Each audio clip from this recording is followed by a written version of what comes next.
जा रहा है, डराया जा रहा है, डराया जा रहा है। अब कुछ जने कही कि बताया जा रहा के पैदा होगी वो ना ही एक जने कमेंट के फेसबुक पे कमेंट के रहे इतने यार कहे कि तोरे माई बहनी कैसे बतियात है कौन रहा फर परे जरूरत से ब्राह्मण है। हां अरे नहीं छोटपट हो गई क्या है तुमरे घरे भी है संस्कार है अपने माई बहनी से बतियात जिससे कमेंट करे बहुत अच्छा पीऊ लहरा हुई ज्यादा बोले बात तो बंगा वाला ठीक करे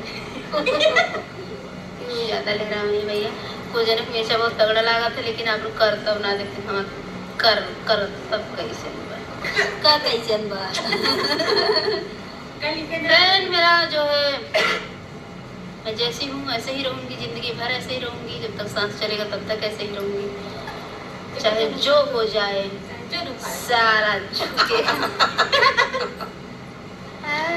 तो दोस्तों आप लोग ये सुनिए और जो कहा था उसको सुन ले क्या फ्रेंड रुक जाइए, फेक फोन आ रहा है मेरे नंबर। तो फ्रेंड फोन आया था, बात हो चुकी है। आइए आप थोड़ा सा प्यारा सा मनोरंजन गीत सुनाते हैं। क्या कौन सा गीत? स्वर गीत। तो फ्रेंड स्वर गीत सुने जो क्या आप लोग फागुन में भले मोर बिया हवा ता चौथे दिन गावन आए, चौथे दिन गावन आए हो ललना में हदी के रंग नाही छूटा ता पिया परद सगैले, पिया परद सगैले हो ललना में हदी के रंग नाही छूटा ता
कैसा लगा कमेंट बॉक्स में, उम्मीद है किसी ने अच्छा नहीं